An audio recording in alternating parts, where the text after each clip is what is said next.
কখনো কি রাত আকাশের দিকে তাকিয়ে ভেবেছেন যে এই অনন্ত বিশ্ব ব্রহ্মাণ্ডে আমরা কি একাই আছি, নাকি আমাদের বাইরেও আছি অনেক রহস্যময় জগৎ? আমরা এমন একটি মজাদার এবং রহস্যময় বিষয় নিয়ে আলোচনা করব যা বিজ্ঞানের কল্পকাহিনী থেকে শুরু করে আধুনিক পদার্থবিজ্ঞান পর্যন্ত সকলের মনে কৌতূহল জাগিয়ে তুলেছে। এটি হলো মাল্টিভার্স এবং প্যারালাল ইউনিভার্স, যেটা আধুনিক বিজ্ঞানের একটি থিওরি।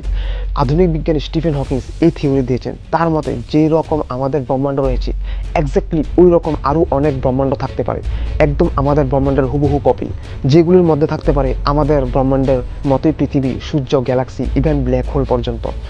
স্টিফেন হকিংস মন্তব্যটি বিগ ব্যাং থিওরি দিয়ে বুঝিয়েছেন। যেরকমভাবে আমাদের ব্রহ্মাণ্ড বিগ ব্যাংয়ের কারণে সৃষ্টি হয়েছিল, ঠিক সেরকমভাবে আমাদের ইউনিভার্সের সঙ্গে সঙ্গে অন্যান্য ইউনিভার্সও তৈরি হয়েছিল। আর যেহেতু সবগুলি ইউনিভার্স বা ব্রহ্মাণ্ড একসঙ্গে তৈরি হয়েছিল, এই কারণেই ফিজিক্যালিও ওই সবগুলি ব্রহ্মাণ্ড হুবহু একই হবে। ওই সব ব্রহ্মাণ্ডগুলিতে তোমার আমার সেম কপি থাকতে পারে। এটা ছিল আধুনিক বিজ্ঞানের থিওরি।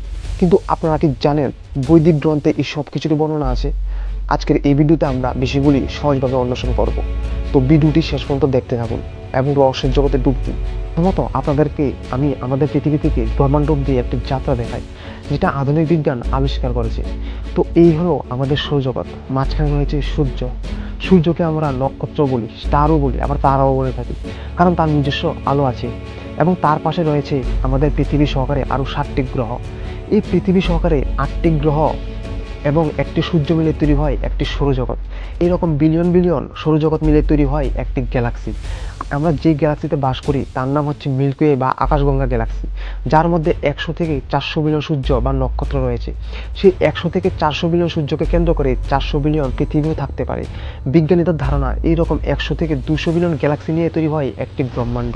কিন্তু যখনই বিজ্ঞানীদের কাছে জেমস ওয়েব টেলিস্কোপ এবং হেবেল টেলিস্কোপের মতো উন্নতির প্রযুক্তি এসেছে, তখন মহাবিশ্বের আরও গভীরে দেখার পর বিজ্ঞানীরা পেয়েছে এর সংখ্যা আরও বেশি হতে পারে। প্রায় 2000 বিলিয়ন গ্যালাক্সি থাকতে পারে আমাদের ব্রহ্মাণ্ডে। এইরকম মিলিয়ন মিলিয়নও ব্রহ্মাণ্ড থাকতে পারে। আর এর থেকে শুরু হয় মাল্টিভার্স ও প্যারালাল ইউনিভার্সের কনসেপ্ট।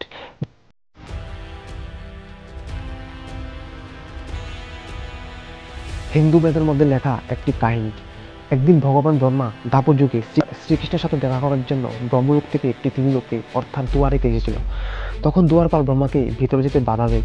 ওই সময় ব্রহ্মা অহংকারবশত দুয়ারপালকে বলে যে যাও, তোমার শ্রীকৃষ্ণকে গিয়ে বলো তার সঙ্গে দেখা করতে স্বয়ং ব্রহ্মা এসেছে।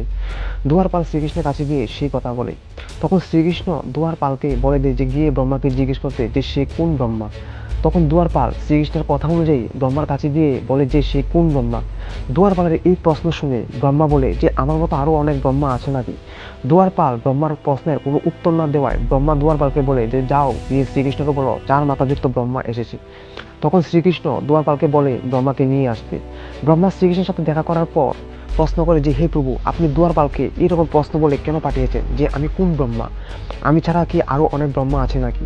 তখন শ্রীকৃষ্ণ তার যোগমায়া দিয়ে বিভিন্ন ব্রহ্মাণ্ড থেকে বিভিন্ন বিভিন্ন ব্রহ্মাকে আমন্ত্রণ করে। যখন বিভিন্ন বিভিন্ন ব্রহ্মাণ্ড থেকে বিভিন্ন বিভিন্ন ব্রহ্মা শ্রীকৃষ্ণের কাছে আসে, তখন 4 মাথাযুক্ত ব্রহ্মা তাদেরকে দেখে ভয় পেয়ে যায়। কারণ তাদের কারো ছিল 100 মাথা, আবার কারো ছিল 1000 মাথা। মাথাগুলির পরিমাণ নির্ধারিত করে যে কে কত বেশি শক্তিশালী।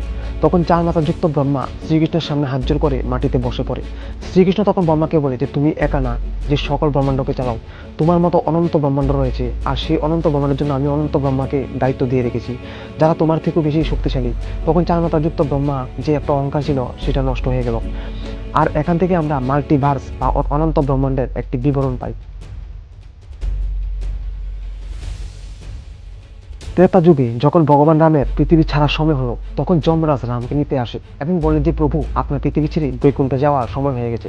কিন্তু ভগবান রাম জানতো যে হনুমানের উপস্থিতিতে যমরাজ তাকে কখনো কোনোদিন নিতে পারবে না।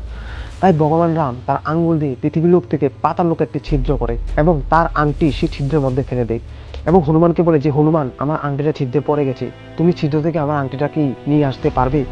তখন হনুমান তার সূক্ষ্মরূপ ধরে আংটি আনার জন্য ছিদ্র প্রবেশ করে এবং যেতে যেতে পাতাল লোকে পৌঁছে যায়। সেখানে গিয়ে দেখা হয় নাগের রাজা বাসুকীর সাথে। তখন হনুমান বাসুকীকে জিজ্ঞাসা করে যে ভগবান রামের আংটি দেখেছে কিনা। বাসুকী তখন আঙ্গুল দিয়ে হনুমানকে একটি আংটির পাহাড় দেখিয়ে দেয়। হনুমান যখন আংটির পায়ের সামনে যায় তখন দেখতে পায় সবগুলো তো ভগবান রামেরই আংটি। তখন বাসুকীনাগের কাছে তার কারণ জানতে চায়। বাসুকীনাগ হনুমানকে বলে যে এই সবগুলি ভগবান রামের আংটি। আলাদা আলাদা ব্রহ্মাণ্ড থেকে ভগবান রাম আলাদা আলাদা আংটি এই পাতাল লোকে পাঠায়, এবং তোমার মতো অনন্ত হনুমান এই আংটি খুঁজতে খুঁজতে পাতাল লোকে আসে। আর তখনই ভগবান রাম মর্তলোক ত্যাগ করে বৈকুণ্ঠে চলে যায়। তখন হনুমান ভগবান রামের লীলা বুঝে যায়। আর এর থেকেও আমরা মাল্টিভার্সের একটি বিবরণ পাই। পৃথিবীলোকে রানী লীলা নামে এক সুন্দরী ছিল। রানী লীলার স্বামীর নাম ছিল পদম, যে ছিল অনেক বড় রাজা। কিন্তু একটি যুদ্ধে তার মৃত্যুবরণ হয়। রাজার এই মৃত্যু রানী লীলা মানতে পারছিলেন না, তাই তিনি রাজাকে ভগবানের কাছ থেকে ফিরিয়ে আনার জন্য মাতা লক্ষ্মীর কঠোর তপস্যা শুরু করেন। এই তপস্যার কারণে যখন মাতা লক্ষ্মী রানী লীলার সামনে আসে, তখন রানী লীলা মাতা লক্ষ্মীকে বলে যে তার স্বামীর জীবন ফিরিয়ে দিতে। কিন্তু মাতা লক্ষ্মী তাকে বুঝিয়েছিল যে এটা প্রকৃতির বিরুদ্ধে, এটা করা ঠিক না, আর এটা জরুরিও না। মাতা লক্ষ্মী তাকে বলেছে যদিও তোমার স্বামী এই ব্রহ্মাণ্ডে এই ভুলুকে মারা গেছে, এই ব্রহ্মাণ্ডটা ছাড়া আরো অনন্ত ব্রহ্মাণ্ড রয়েছে যেগুলোতে তোমার স্বামী আলাদা আলাদা জীবন এবং আলাদা আলাদা পরিবার রয়েছে। এই সব কিছু শোনার পরও যখন রানী লীলা কিছুই বিশ্বাস করতে পারছিলেন না, তখন মাতা লক্ষ্মী তাকে অনন্ত অনন্ত ব্রহ্মাণ্ড ঘুরতে নিয়ে যায় এবং বাস্তবতা দেখায়। এরপর আলাদা আলাদা ব্রহ্মাণ্ডে যখন রানী লীলা তার স্বামী ও তার পরিবারকে দেখতে পায়, তখন রানী লীলা সবকিছু মেনে নেয়। এর থেকেও আমরা মাল্টিভার্সের সম্বন্ধে জানতে পারি। ভিডিওটি দেখার জন্য অসংখ্য ধন্যবাদ।